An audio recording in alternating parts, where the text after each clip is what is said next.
Hi hello viewers, welcome to my channel Sama foods. ಇವತ್ತಿನ ವಿಡಿಯೋದಲ್ಲಿ ಪಕ್ಕಾ ರೋಡ್ ಸೈಡ್ ಅಲ್ಲಿ ಸಿಗೋ ಹಾಗೆ ಬೇಲ್ಪುರಿನ ಹೇಗ್ ಮಾಡೋದು ಅನ್ನೋದನ್ನ ಶೇರ್ ಮಾಡ್ತಾ ಇದ್ದೀನಿ.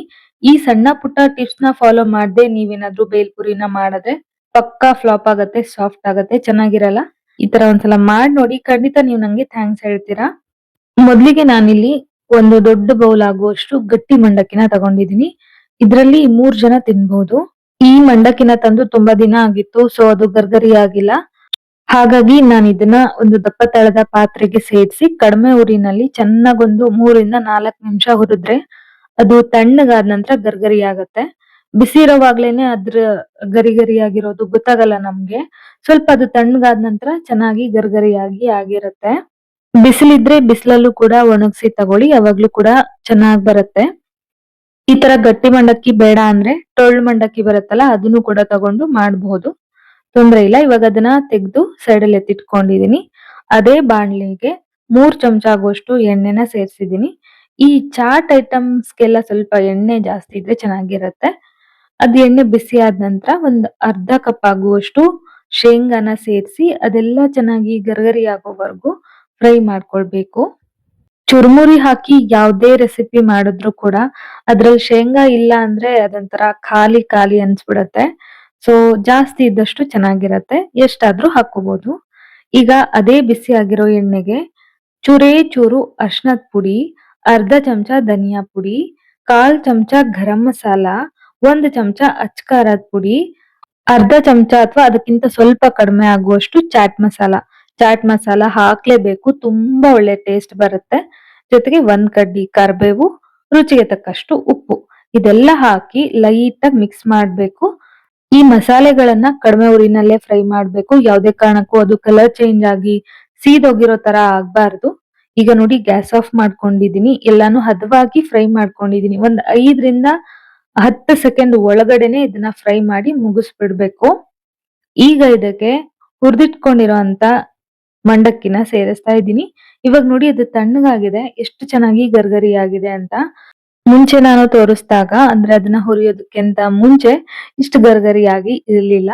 ಸೊ ಹುರಿದ ತಕ್ಷಣನೇ ಗರ್ಗರಿ ಆಗಲ್ಲ, ಒಂದೊಂದ್ಸಲ ವಾತಾವರಣ ತುಂಬಾ ತಣ್ಣಗಿದ್ರೆ, ಬಿಸಿಲಿಲ್ಲ ಅಂದ್ರೆ. ಸೊ ಸ್ವಲ್ಪ ಅದು ತಣ್ಣಗಾದ ನಂತರ ಗರ್ಗರಿಯಾಗಿ ಆಗಿರತ್ತೆ. ಅದರಲ್ಲಿ ಮಂಡಕ್ಕಿನ ಸೇರಿಸಿ ಚೆನ್ನಾಗಿ ಮಿಕ್ಸ್ ಮಾಡ್ಕೊಳ್ಳಿ. ಚಮಚದಿಂದ ಮಿಕ್ಸ್ ಮಾಡೋ ಬದಲು ಕೈಯಲ್ಲಿ ಮಿಕ್ಸ್ ಮಾಡಿದ್ರೆ ತುಂಬಾ ಚೆನ್ನಾಗಿ ಮಿಕ್ಸ್ ಆಗತ್ತೆ. ಇವಾಗ ನೋಡ್ತಾ ಇರ್ಬೋದು, ಆ ಕರಿಬೇವಿನ ಎಲೆಗಳನ್ನ ಸ್ವಲ್ಪ ಪುಡಿಯಾಗಿ ಮಾಡಿ ಕೈಯಲ್ಲೇ ಚೆನ್ನಾಗಿ ಮಿಕ್ಸ್ ಮಾಡ್ಕೊಂಡಿದೀನಿ. ಈಗ ಇದಕ್ಕೆ ಸಣ್ಣದಾಗಿ ತುರಿದಿಟ್ಕೊಂಡಿರೋ ಅಂತ ಕ್ಯಾರೆಟ್ ನ ಸೇರಿಸ್ತೀನಿ. ಕ್ಯಾರೆಟ್ ನ ಆದಷ್ಟು ಸಣ್ಣದಾಗಿ ತುರಿದು ತಗೊಳ್ಳಿ. ಸೌತೆಕಾಯಿ ಇದ್ರೆ ಅದನ್ನು ಕೂಡ ಸಣ್ಣದಾಗಿ ತುರಿದು ಸೇರಿಸಬಹುದು. ಜೊತೆಗೆ ಈರುಳ್ಳಿನ ಚೆನ್ನಾಗಿ ಕೈಯಲ್ಲಿ ಹಿಂಡಿ ಅದ್ರ ರಸ ಎಲ್ಲ ತೆಗೆದು ಸೇರಿಸಿದ್ರೆ ರುಚಿ ತುಂಬಾ ಚೆನ್ನಾಗಿರತ್ತೆ, ತಿನ್ನುವಾಗ ಖಾರ ಅಂತ ಅನ್ಸಲ್ಲ. ಟೊಮ್ಯಾಟೊನು ಅಷ್ಟೇ ಕೈಯಲ್ಲಿ ಹಿಂಡಿ ಆ ರಸ ಎಲ್ಲ ತೆಗೆದು ಸೇರ್ಸಿದೀನಿ. ಅದನ್ನ ರಸ ಸಮೇತ ಸೇರಿಸ್ಬಿಟ್ರೆ ಸಾಫ್ಟ್ ಆಗ್ಬಿಡತ್ತೆ. ಜೊತೆಗೆ ಕೊತ್ತಂಬರಿ ಸೊಪ್ಪು, ಹುರಿದಿಟ್ಕೊಂಡಿರೋಂತ ಶೇಂಗಾ, ಮನೇಲಿ ಯಾವ್ದು ಖಾರ ಇರುತ್ತೋ ಅದನ್ನೇ ತಗೊಳ್ಳಿ. ನಮ್ಮ ಮನೇಲಿ ಯಾವ್ದಿತ್ತೋ ಅದೇ ಖಾರನ ನಾನು ಕೂಡ ಉಪಯೋಗಿಸಿದೀನಿ. ಇದೇ ಬೇಕು ಅಂತ ಏನಿಲ್ಲ. ಹೊರಗಡೆ ಹೋಟೆಲ್ ಅಲ್ಲಿ ಅಥವಾ ರೋಡ್ ಸೈಡ್ ಅಲ್ಲಿ ತಿಂದಾಗ ನೈಲಾನ್ ಸೇವ್ನ ಹಾಕಿರ್ತಾರೆ, ಸಣ್ಣದಾಗಿರೋ ಸೇವು. ಬಟ್ ಮನೇಲಿ ಮಾಡ್ಕೊಳ್ಳೋವಾಗ ಯಾವ್ದಿರುತ್ತೋ ಅದನ್ನ ಹಾಕಿದ್ರೆ ಚೆನ್ನಾಗೇ ಇರುತ್ತೆ.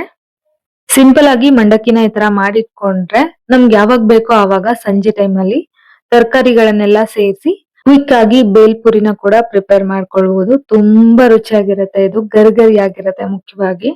ಮತ್ತೆ 1.5 ಚಮಚ ಆಗುವಷ್ಟು ಪುಟಾಣಿ ಹಿಟ್ಟನ್ನ ಸೇರಿಸ್ತಾ ಇದ್ದೀನಿ, ಹುರಿಗಡಲೆ ಹಿಟ್ಟು ಅಂತಾರಲ್ಲ ಅದು. ಜೊತೆಗೆ 1/4 ಚಮಚ ಆಗುವಷ್ಟು ಬೂರಾ ಶುಗರ್ ಅಥವಾ ಸಕ್ಕರೆ ಪುಡಿ, ಶುಗರ್ ಪೌಡರ್ ನ ಸೇರಿಸೋದ್ರಿಂದ ತುಂಬಾ ಒಳ್ಳೆ ಟೇಸ್ಟ್ ಇರುತ್ತೆ. ಜೊತೆಗೆ ಟೇಸ್ಟ್ ಬ್ಯಾಲೆನ್ಸ್ ಆಗತ್ತೆ.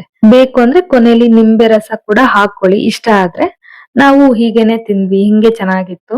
ಇದ್ರ ಜೊತೆಗೆ ಕಡ್ಲೆ ಕಾಳು ಮತ್ತೆ ಹೆಸರು ಕಾಳನ್ನ ಮೊಳಕೆ ಬರ್ಸಿ ಸೇರ್ಸಿದ್ರೆ ತುಂಬಾ ಚೆನ್ನಾಗಿರತ್ತೆ. ಒಂದ್ಸಲ ಅದನ್ನು ಕೂಡ ಟ್ರೈ ಮಾಡಿ. ಯಾರ್ಯಾರಿಗೆಲ್ಲ ಬೇಲ್ಪುರಿ ಈ ತರ ಗರ್ಗರಿ ಆಗಿದ್ರೆ ಇಷ್ಟ ಆಗುತ್ತೋ ಅಂತವರೆಲ್ಲ ಇದನ್ನ ಮಿಸ್ ಮಾಡದೆ ಟ್ರೈ ಮಾಡಿ, ಸೂಪರ್ ಆಗಿರತ್ತೆ.